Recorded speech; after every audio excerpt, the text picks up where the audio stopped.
Ooh.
Hi guys, if you can hear me, do just send something over by chat on the chat function.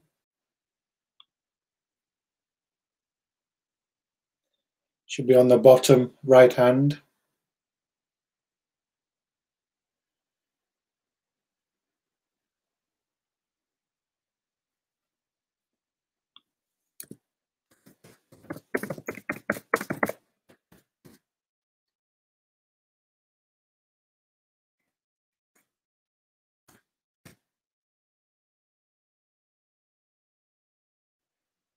Ah, good. Hannah can hear me. We're just waiting for people to arrive, guys. Give people a few minutes. Let's just have a pause.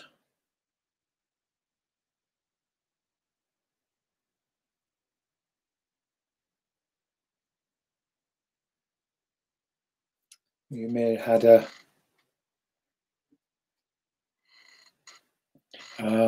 long day, busy day.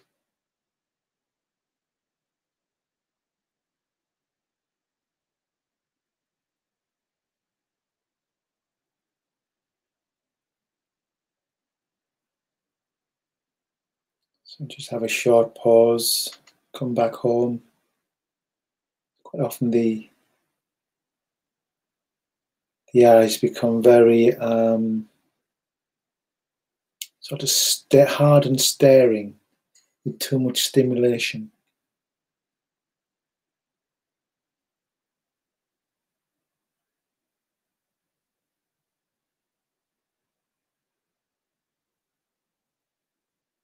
So I think everybody can hear me.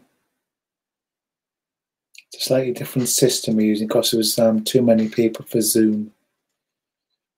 Good evening, Roger.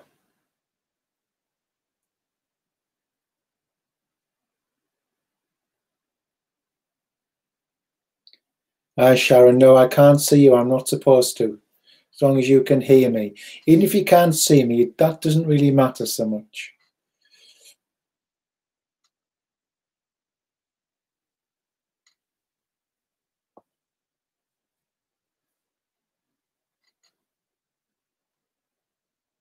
So you're doing fine, Sharon.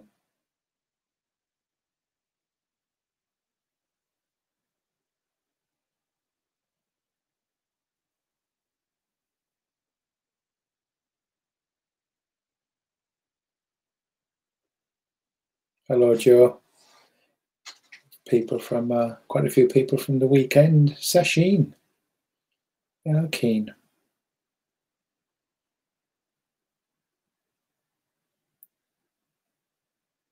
Hello, Caroline.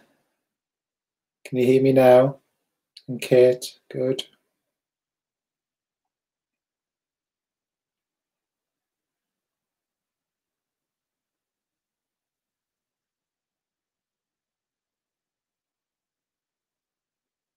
Hi, Mariana.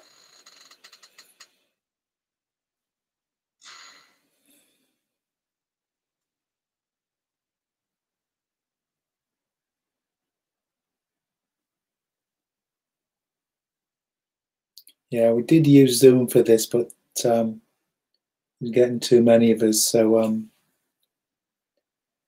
signed up recently to Vimeo through Joe's recommendation. Well, not recommendation, but I knew she used it and she gave me some advice. It was very helpful.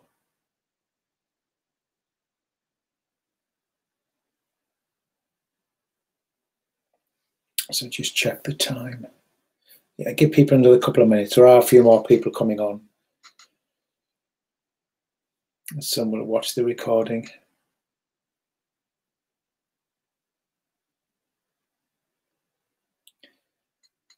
So if you've got any questions, you can send them over by via chat, guys, and send them over now if you want to.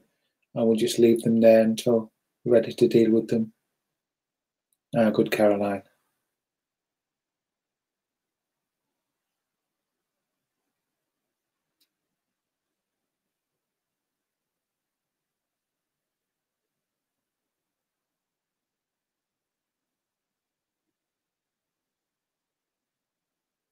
or if there's not any questions, even if there's an area you want to discuss, you want me to say something about, just put it in the chat and I can. It's relevant for all of us. But I do want to, I'll be learning about Vimeo from you. Sorry. Okay, Joe. Okay. Could you tell us a bit more about the retreat we are running in the UK this year? I will do. I will do.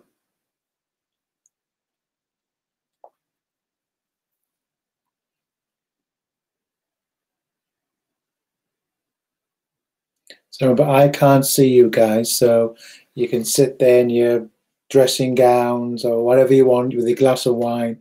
I can't see, and nobody else can.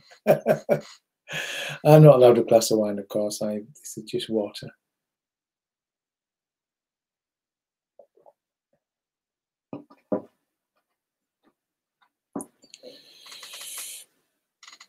Okay. So just join me in 2 minutes, will you? Just close your eyes.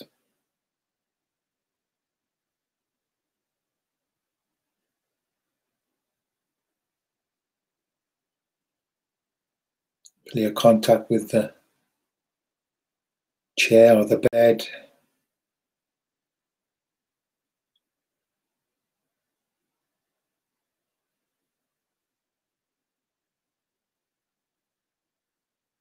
Can you feel the aliveness?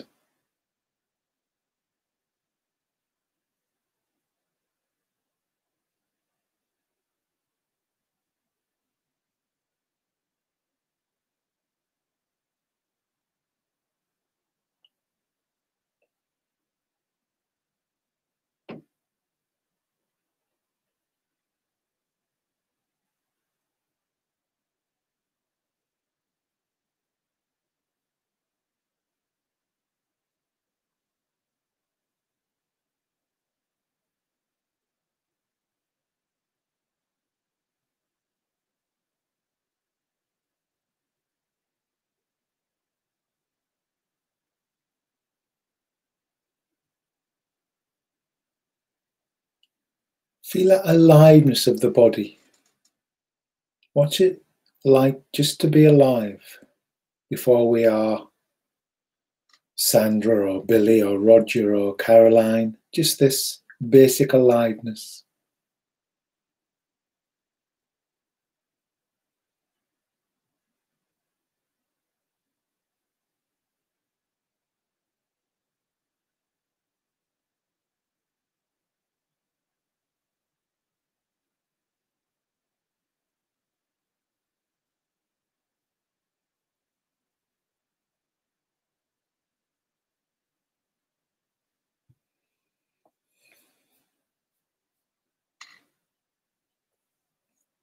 Okay. So you can carry on with your, I know Kate's having a problem, but I hope you get back, Kate. Okay, there's a few questions here. Sharon, you said it was good to teach from personal experience. I like this, but where to draw the line between using personal experience and making it too much about me? Good point. Because it doesn't want to be too much about me being here, the teacher, and telling them my life story. That's certainly what we don't want.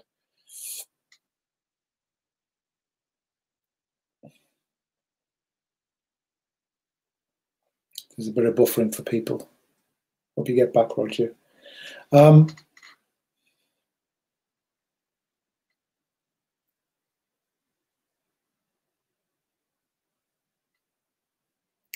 When I say teaching from personal experience, what I mean is from our own practice. It's not necessarily telling the stories about ourselves.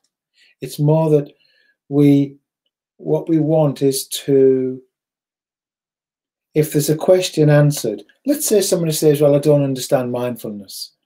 What I mean is, it's good to be able to answer that from your own experience. Or how am I mindful when I'm driving the car or washing up? How do I practice mindfulness then? It's good to be it's good to be able to answer that from your own experience,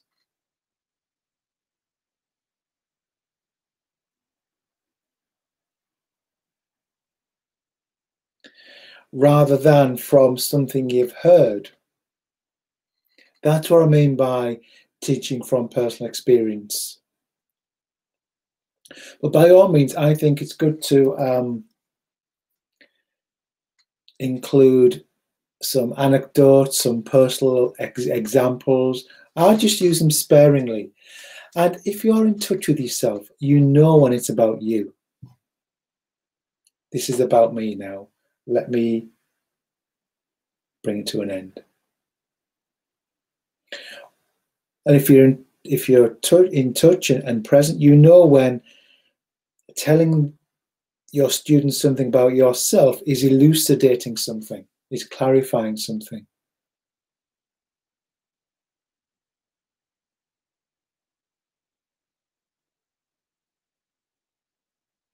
That's what I mean by personal experience.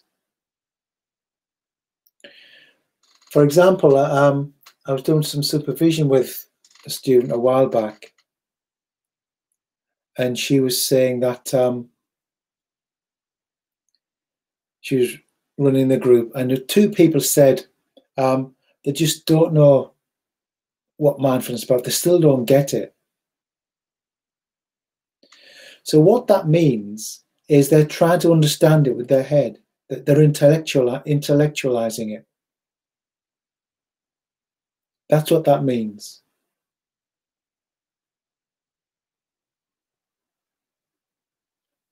So I asked her what she did, and she said she went into further exploration, or explanation rather.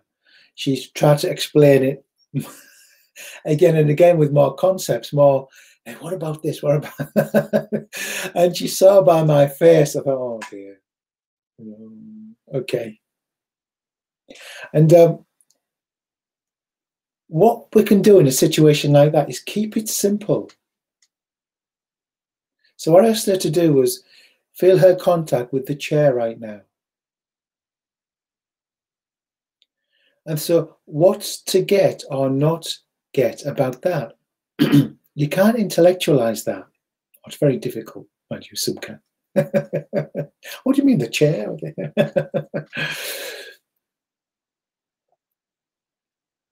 And then, I don't understand what mindfulness is about. I don't get it. Well, feel your contact with the chair. That's it. What's to get or not get about that? So, you, in a sense, what you want to do, you want to cut through people's head games, people's mind games. They don't know they're playing mind games, and they're not doing it intentionally, not most of the time anyway. But see, we try to understand it intellectually.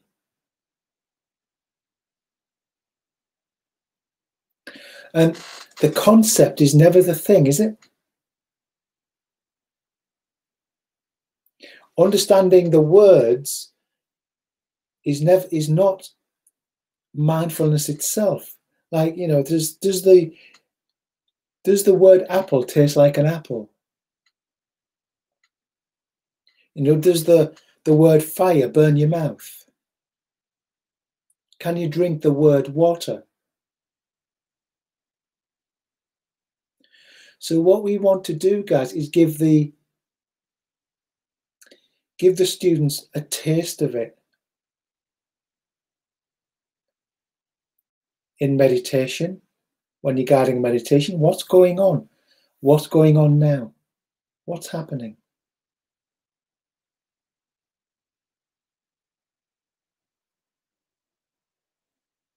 So that's what I really mean by teaching from your personal experience. After a while, you know for yourself the simplicity of mindfulness, and that's what you convey. That's what you're sharing.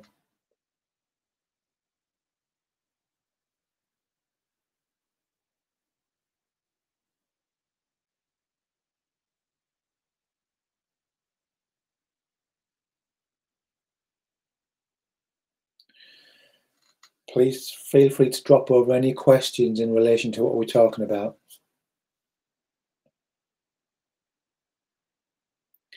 So, you know, we do teach with concepts. Obviously, we have to teach with information, but we always bring it back to present moment experience.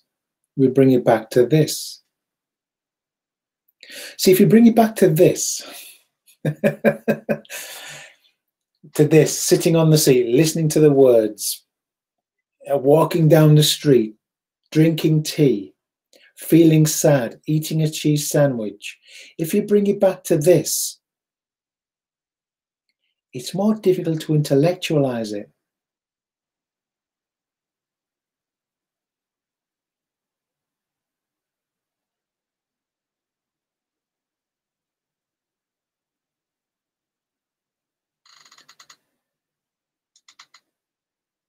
You know, so you got to have your ways of keeping it simple and present moment experience. That's what we want.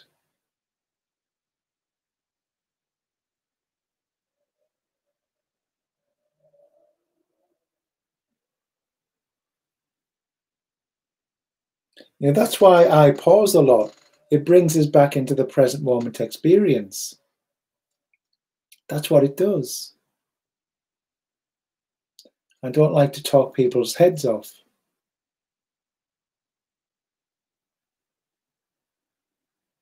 And first of all, it's a bit weird for some people, but you know, we don't mind that. After, you know, we get used to it, they get used to it.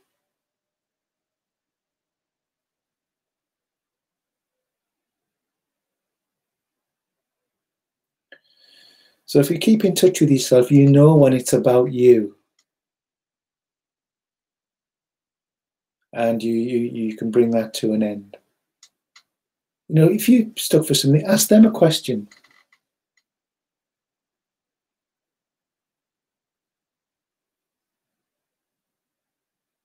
What does mindfulness mean for you? What's mindfulness for anybody here? Anybody want to share anything? Have a few stories that you can share. I share stories and I've often got nothing to do with what I've been talking about. I just like stories and people love them. Who Ordered This Truckload of Dung is a great story, a book of stories. Charlotte Joko Beck's got great metaphors. There's another one. Opening the Door of the Heart is another one with good stories. So, you know, and just have them there, and you might have sort of bookmarks in 2 or 3 of them. And, oh, let's have this. Let's have a look at this. I'll read this out. Okay.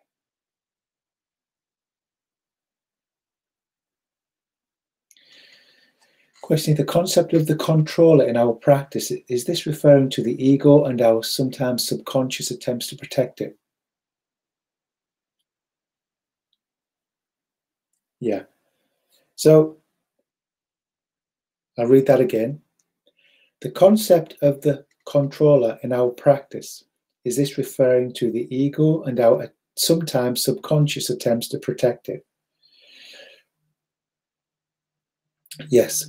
The whole point of meditation, if you like, is to open the heart, to awaken the heart, to awaken ourselves to reality.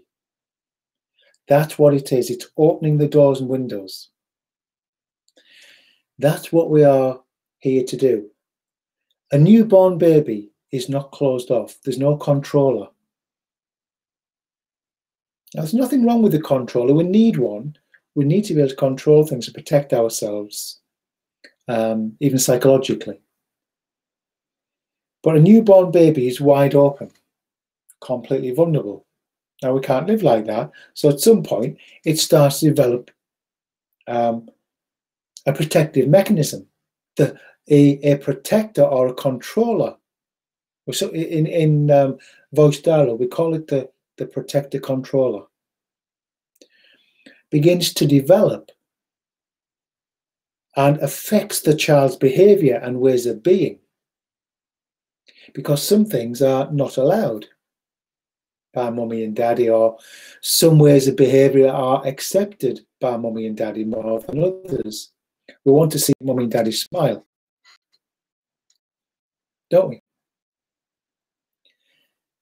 So what we do then, we develop a controller, protector, that protects us from mummy and daddy's telling us off and not accepting us, but also that it protects us from our own feelings and our own motivation, our own behaviors. Certain behaviors get pushed down, they get controlled, they get pushed away. And then that continues and continues. And then when we are doing anything, it's slightly different for each of us, but with the controller comes in certain situations. Mine used to come in around the dinner table. Dinner table in our house wasn't always a very happy thing. Forgive me, Mum, but she could be quite controlling. And so we had to watch what we said. You know, it wasn't very relaxed. So my controller used to come in. And then once I moved away from home, it was still there. And I realized when I was at the retreat center that it was the controller was meditating.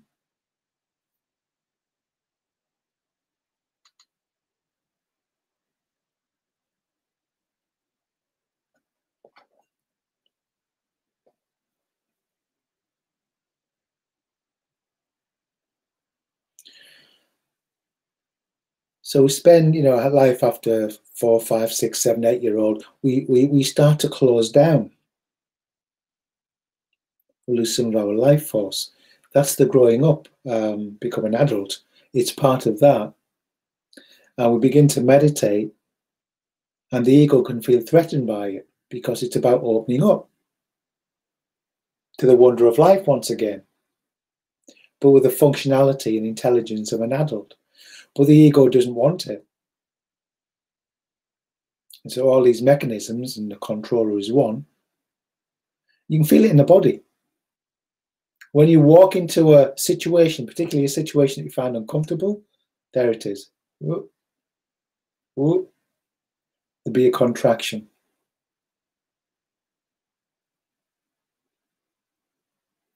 And there might be corresponding thoughts. Oh, I'm not sure about this. Don't say that. Let's get out of here. Whatever it is, wherever those are.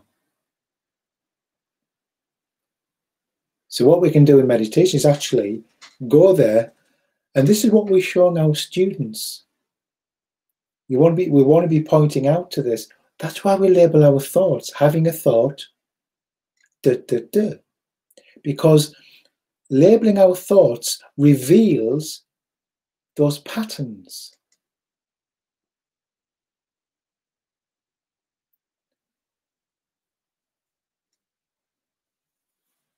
And we will go back into the body, because that's where the controller is. It's visceral. All these subpersonalities become locked in the body.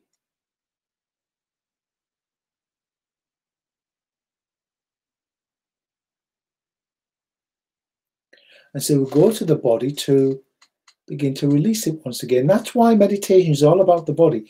Labeling your thoughts, getting to know these thought patterns, and back to the body. That's why you want to be taking yourself and your students back to the body. Feel that contraction.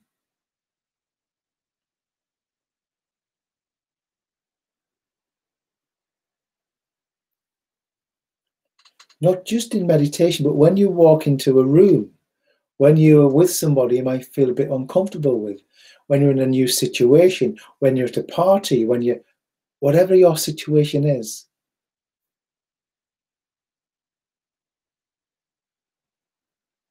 So we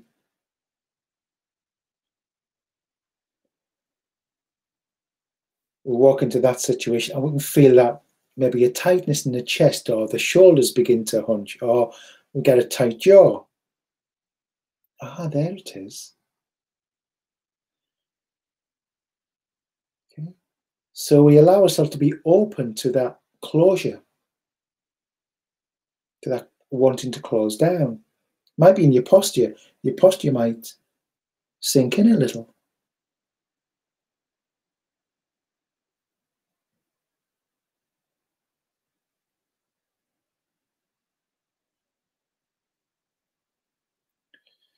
Now, on the controller, protector it can be alive in other ways. It protects us in different ways. It can protect us with overeating, overworking.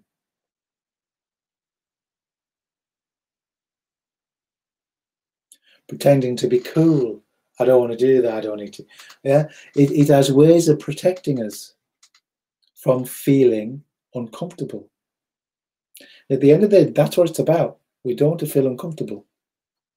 And when we close down and we begin to open up, we're going to feel uncomfortable.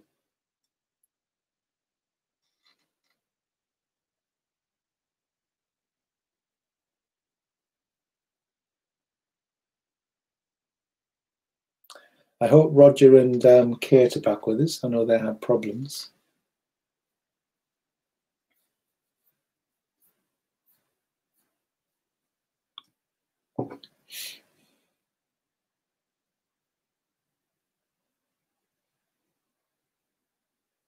So I hope that's explained it a little about the controller.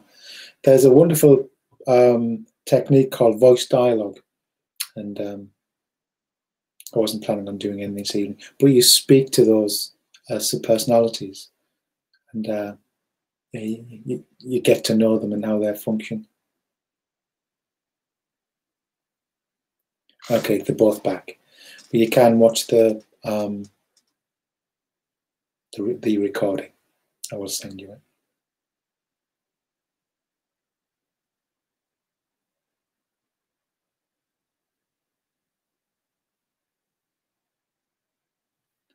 So can I just, someone's asked about the retreat in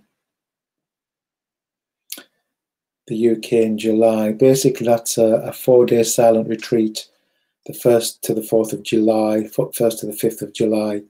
And basically, it's meditation, countryside, teachings from myself. Yeah, it's residential. I'd like a voice dialogue. You would. Sharon. Okay. Maybe we'll do a quick one. We've had a request for a voice dialogue session. We'll do a quick one, guys, but I wanted to keep this mainly around teaching.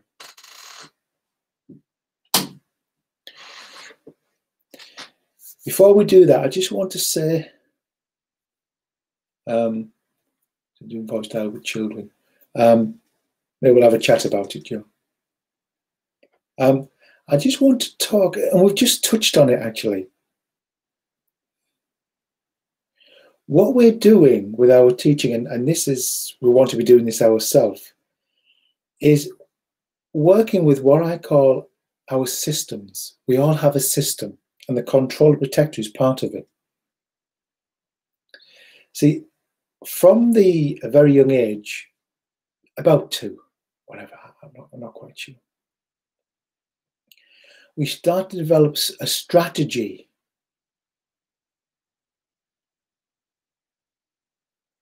and ways of being, what we could call a system that we build up in order to feel safe and accepted by mummy and daddy to begin with. Mummy to begin with, I think, and then daddy, and then, yeah, as we grow, the wider society, family society. Because the first time that mummy comes back or daddy comes back and they don't smile at us, maybe in a bad mood, that can be terrifying for a child. So if that happens regularly, the child starts to develop a system whereby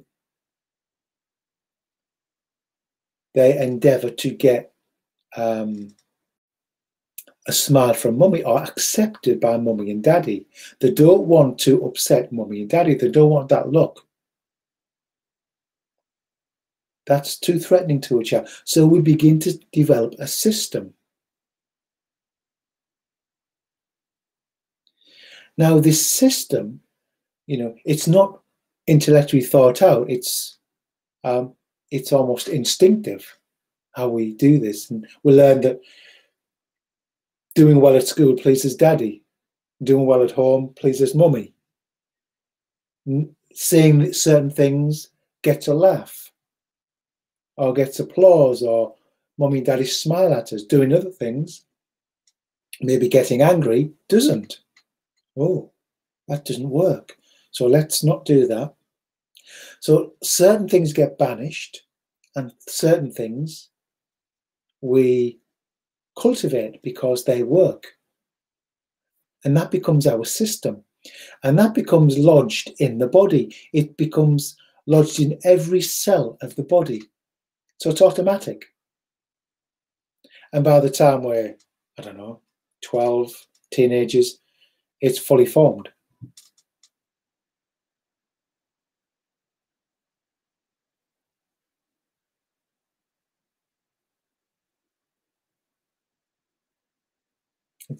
It's there.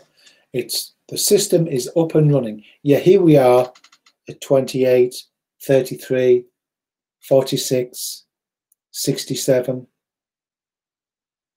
And that same system is still running the show.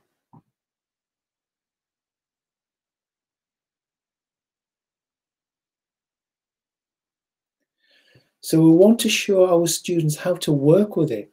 And that is with the primarily with the voice dialogue, but this is mine, with thought labeling, getting to know our thoughts, our patterns. We get to know our thoughts so well. Here we go. This is, I've seen this before. See, if we label a thought, I'm having a thought, ... If we label it enough, we start to get a perspective on it as just a thought. And then we take our attention back into the body, because that's where the system is. That's where it's lodged, like it becomes lodged, like boom, and it becomes stuck there. So you walk into that room, you see that person, and you feel that, you feel tense or tight or jumpy or nervous. That's the system.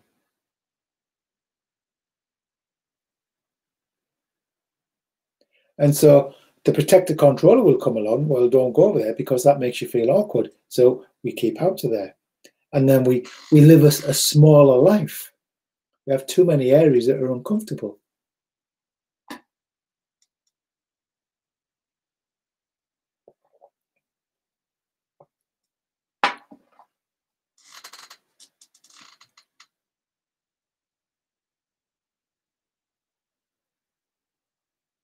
It's fascinating. And see, the most wonderful part of mindfulness is the way that we change. That's why we say that we don't need to try and change to our students. There's no need to try and change. What we do is become aware of how you are. It's not where you're going, it's where you are. Where we are is what matters, is what's important. It's not where we're going. We learn to trust in this, in being here. We learn to trust in awareness.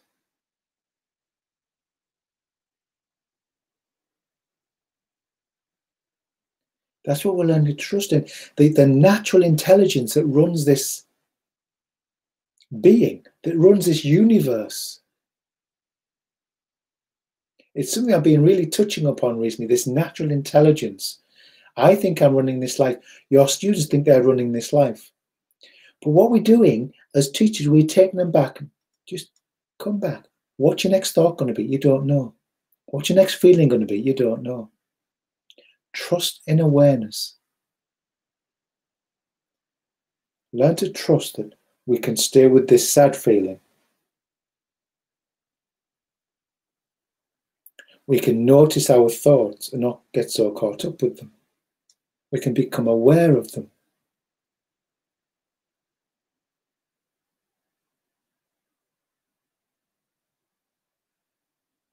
Do please drop any points over that you wish to, guys.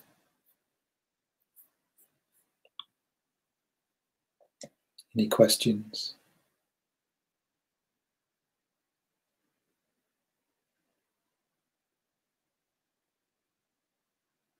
No blaming. That's a good one.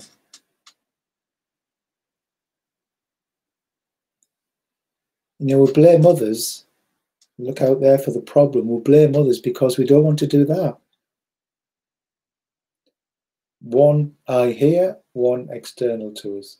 We need both, not just out there, and not just blaming ourselves. Oh, me. Yeah. We need to have one eye external and one internal. Looking at how we function, how we create merry hell. So we are encouraging our students to become, you don't even have to talk about it like this, about a system. We ask them to take awareness into more areas of their life, and they will become aware of it.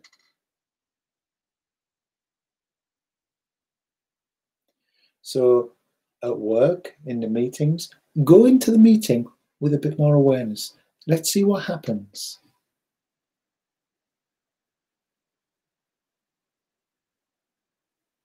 If there's somebody we're complaining about a lot, there's something there for us.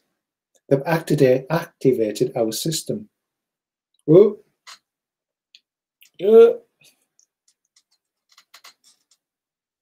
What have I got to learn from this person? What do they push in me that I'm uncomfortable with? I'm uncomfortable with something.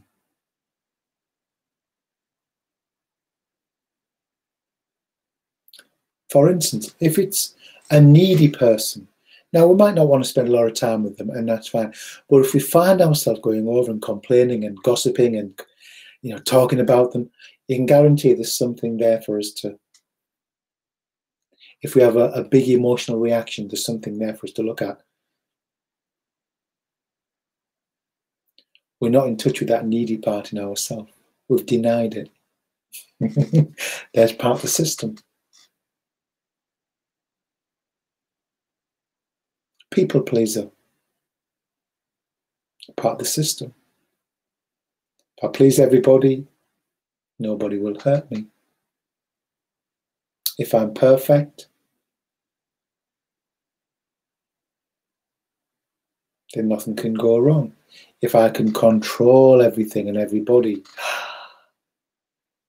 and my own emotions, then nothing will hurt me. If I agree with everybody, that'll be fine. That'll get me through life. Or if I disagree with everybody, depending what we know, we might be a rebel. It's another posture, part of the system.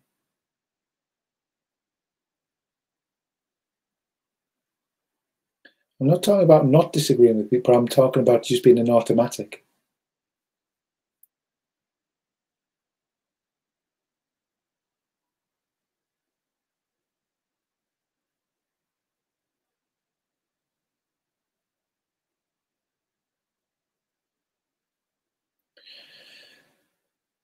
So I know I've gone about it a lot, guys, but if you can encourage your students to do some thought labeling, you might want to start off with just thinking.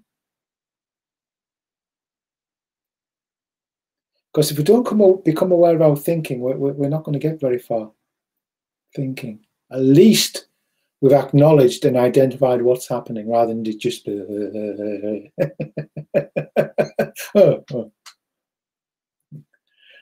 thinking. Yeah, and then when you're comfortable, move on to the I'm having a thought. think you all know what I mean by that. We've all done it enough, I think.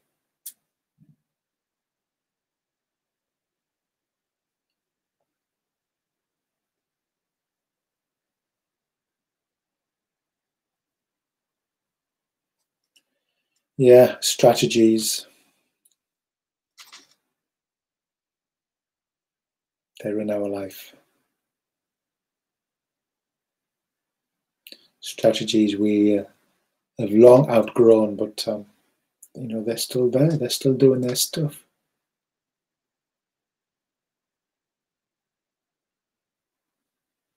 You know, this process of meditating, and it looks, let me put it another way. Most people come to meditation to close down. I did. I wanted to close down because life was too painful. Yeah. Let me close down so I don't have to feel anything anymore. Yeah. I can close myself off in a cocoon. And that's how I use meditation. You know, for the first few months, I got some wonderful experiences. You know, they're blissful, and yeah, and you know, so it took me away from my feelings. I opened up into what people say spiritual experiences, and I just thought, oh, this is good. I can just get away from my body, from my feelings, and live in this something. I don't know what it was, and but after the ecstasy, the laundry. So you know that if some of your students are really enthusiastic, just wait and see. Just have a question mark there. Just wait and see.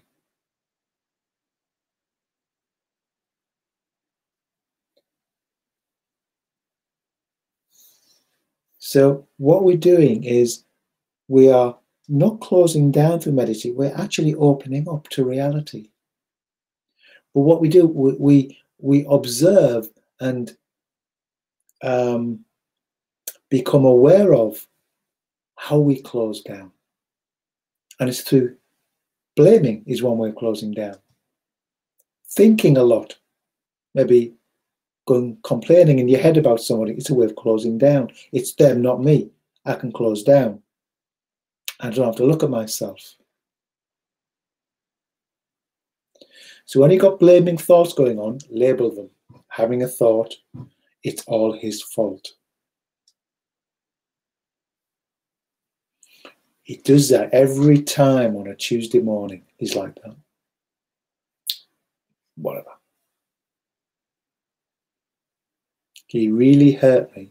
She should never have said that to me. When you're in blaming, you know that the system is activated.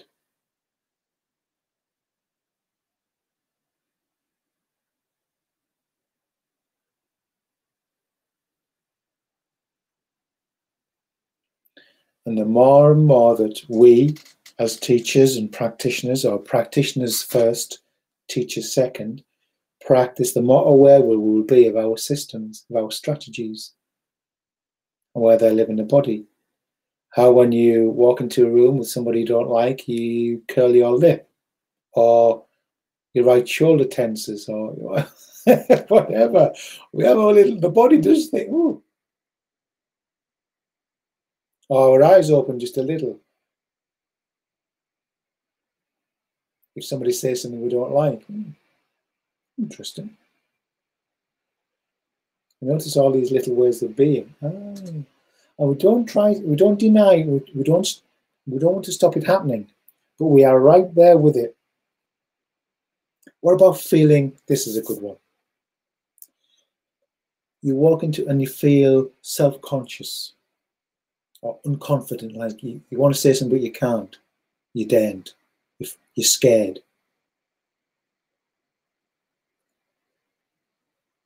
So what we tend to do is not put ourselves in those situations. So there's something we're not living out. So instead, take it when you go into those situations, you can actually take yourself into them as practice. What you do, okay, right, I'm present, I'm going to go into this situation, I'm going to really observe myself.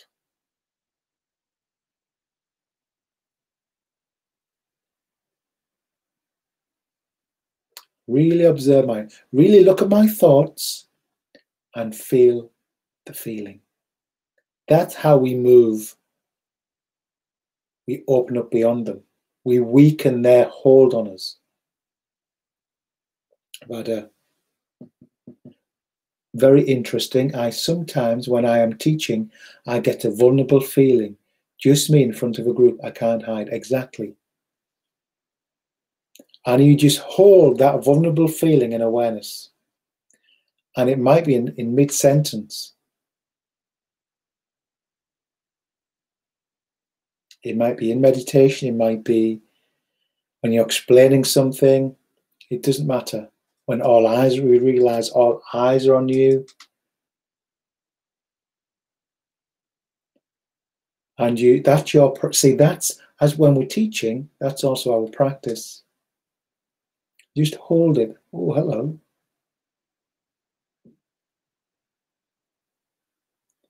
We'd also use that as a teaching because everybody feels vulnerable. So you know that this feeling vulnerable is what everybody in this room feels.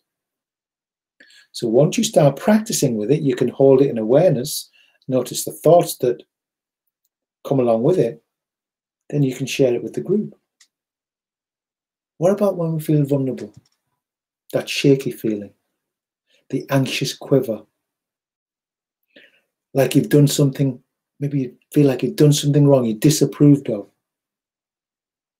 Because people want to know how to work with these things. We all get that, and we don't like it. We don't know what to do with it.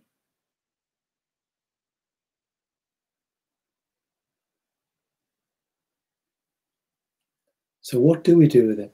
Let's get practical. Anybody wants to share anything, please do, because we all get this. We learn to identify it. Again, it's the thought, and we learn to identify where it is in the body. And if you can be curious about it, it feels around here. It feels, sometimes vulnerability can feel bigger than the body, but not bigger than awareness.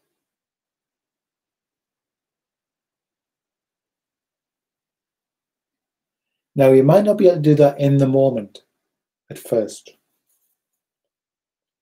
But here's what we can do. Later on in the day, if you've got 2 minutes or 5 minutes or 10 minutes, sit down and bring that vulnerable moment or moments to mind. Bring it to mind and feel it it's sort of once removed now, so it's not as strong. Then you can sit with, this is it.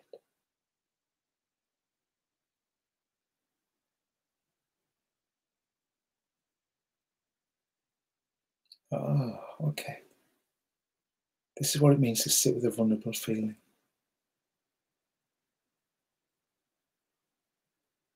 Or become curious about how it feels. So don't get rid of the vulnerable feeling, but that vulnerable feeling, see, without vulnerability, we're unable to connect with other people. It's a vulnerable child. It's our childlikeness. It enables us to connect with other people. So if we don't have vulnerability, we're almost, I wouldn't say inhuman, but hard and incapable of empathizing. Because children are very good at connecting. They just connect. They do other things as well, but but they're very good at connect. They just connect with someone. They just look at you like a dog. We don't have children here. Well, we have dogs. They just connect.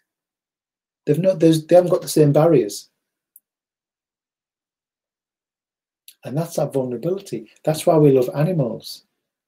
Children,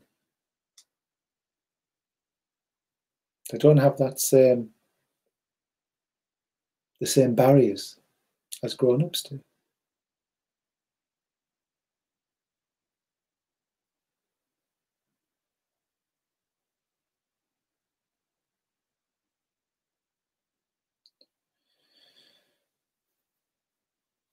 So there was a request to do a voice dialogue session. I'm happy to do a short one.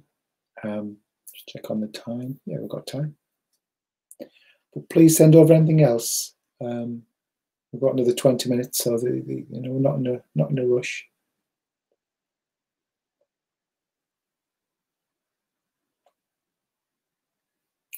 So what about,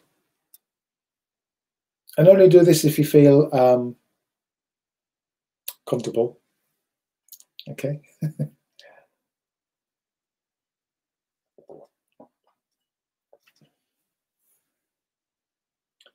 We could actually do a short session on feeling the vulnerable part.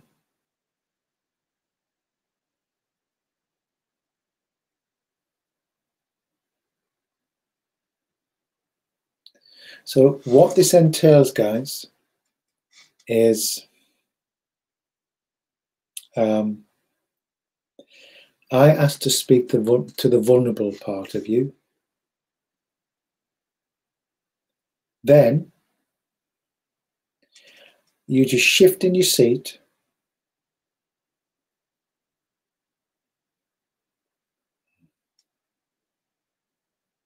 Great subject. My fear is being lost for words while teaching if someone challenges me.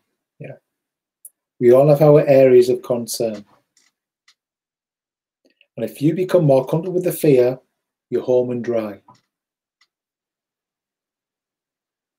So you welcome the fear. Okay, best you can. I know it's not easy at first.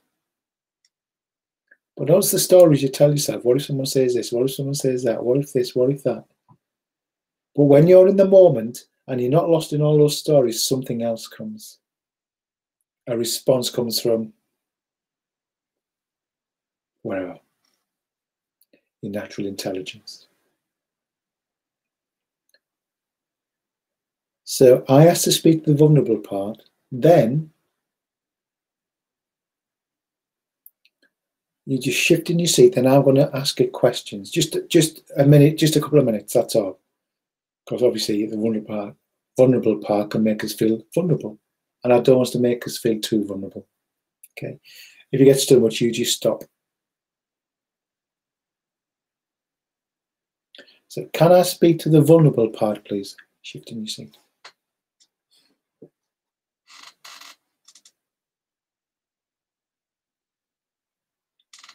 Hello.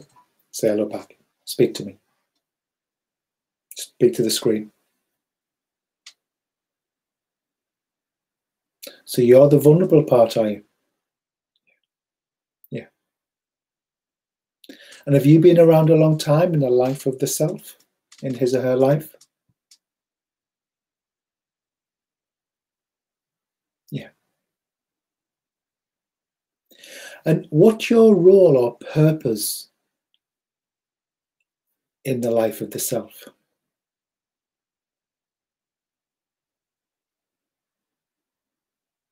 Okay.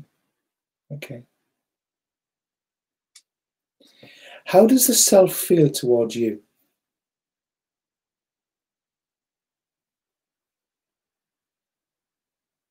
Want to get rid of you? Doesn't like you? Uncomfortable with you? Pushes you away? Welcomes you?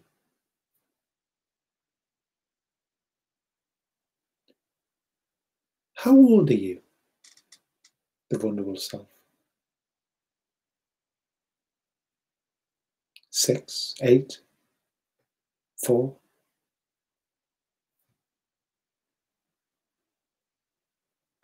Can you tell me, final question, how are you good for the self? How can you help the self? How are you good for him or her?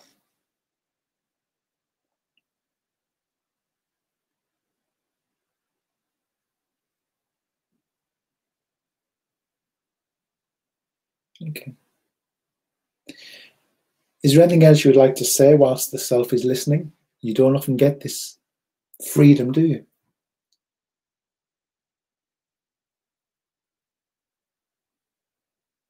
Okay. Thank you very much. Can I speak to the self again, please? Shift back. That's a very short introduction, and you can speak to any parts. Please send over any comments if you got any, guys. You can speak to any part at all doing this work. You know, the perfectionist, the people pleaser, the intuition is a wonderful one. The part that can answer, respond to your students. Can I speak to that part, please? Wonderful.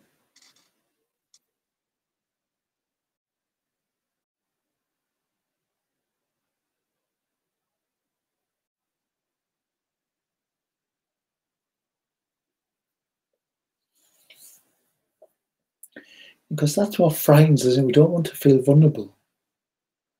We don't want to feel exposed. And as very honest points there about feeling vulnerable.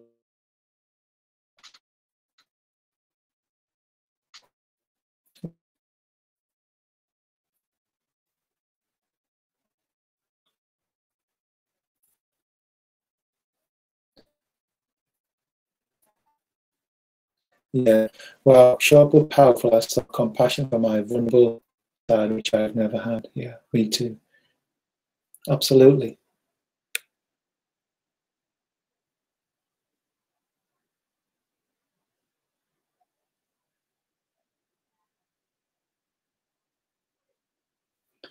So I hope you can see me, guys. I've lost the connection. Oh, okay.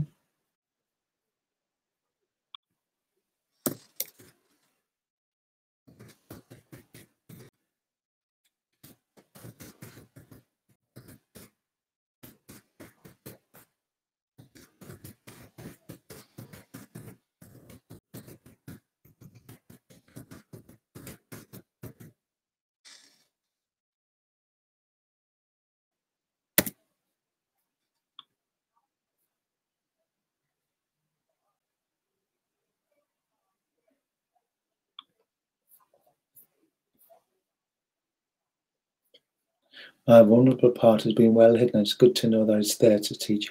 Yeah. Oh, some people are back now. Back now too. Okay, good. I'm glad you're back. Okay.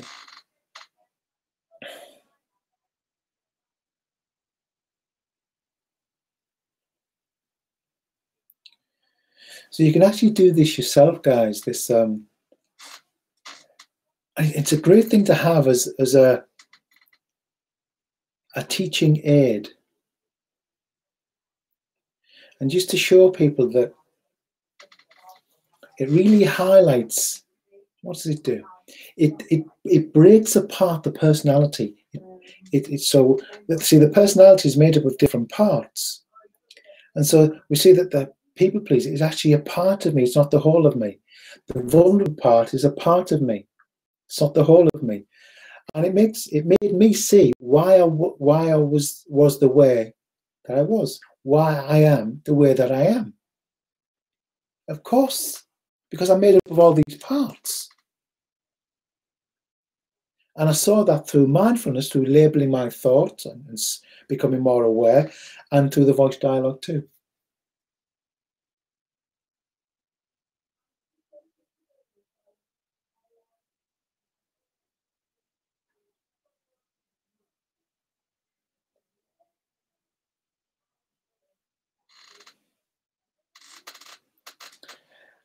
You can do it with the confident part.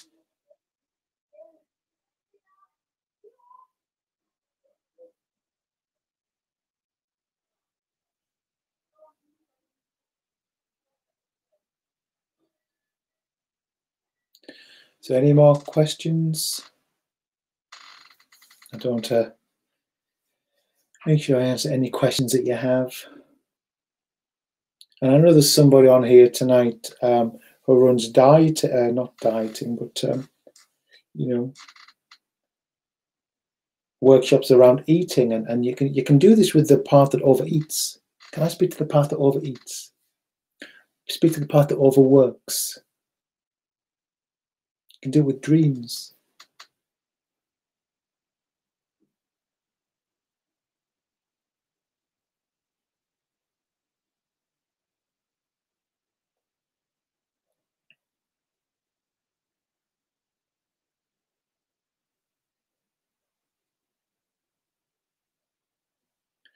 So let's have a few moments of quiet, guys. A little pause.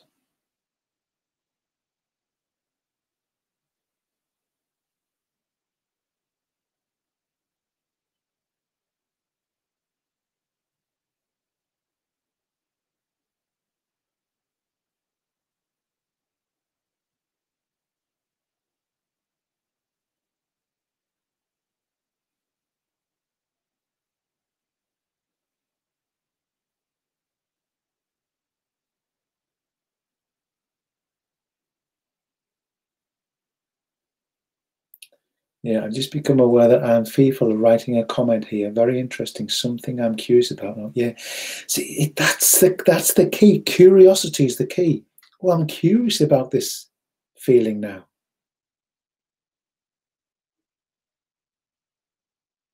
So when you become curious about something, you step outside of it.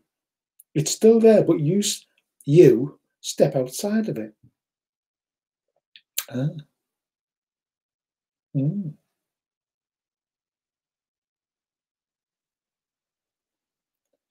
So you want to write a comment here and you have a thought, oh, don't do that, and think you're silly.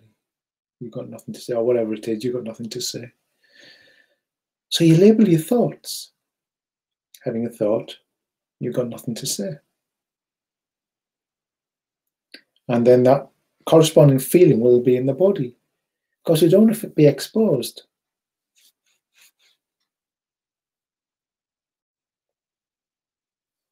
And a very good way of working with this yourselves is it's called writing with the other hand.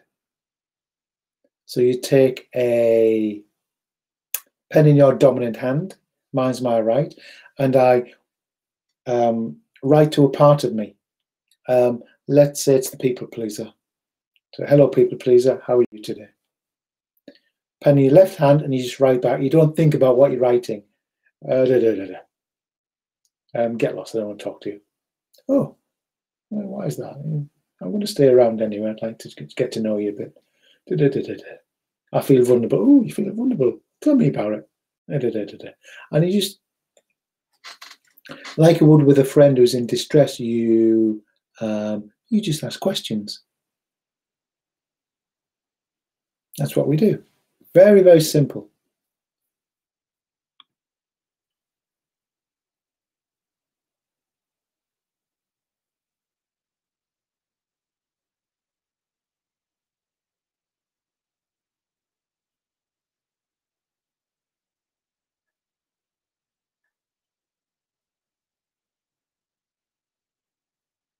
So anything else, guys? Anything at all on your mind before we bring things to a close? Anything?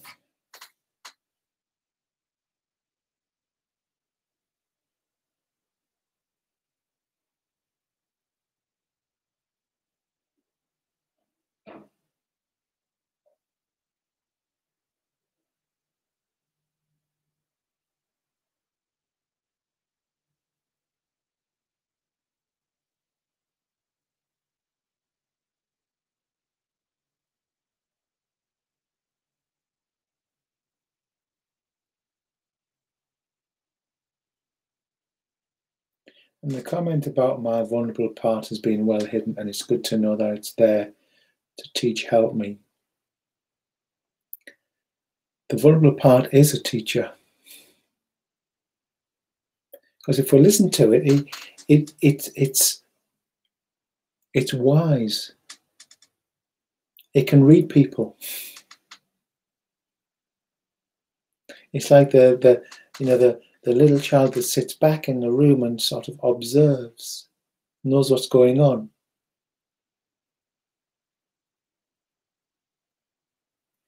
Thank you, Kate, for the comment.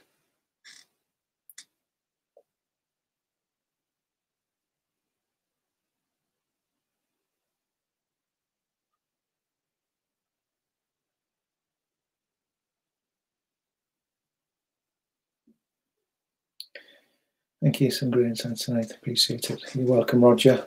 Pleasure to have you guys on board. And yeah, I'll let you know when the next one is. But remember, some of you have one-to-one, so do get in touch with me. we do leave it up to you guys to get in touch. So please do so. And we can do it, you can come here, or we can do it over Zoom, screen to screen. If you live too far away, you don't want to travel. Okay. Thank you very much. Bye-bye.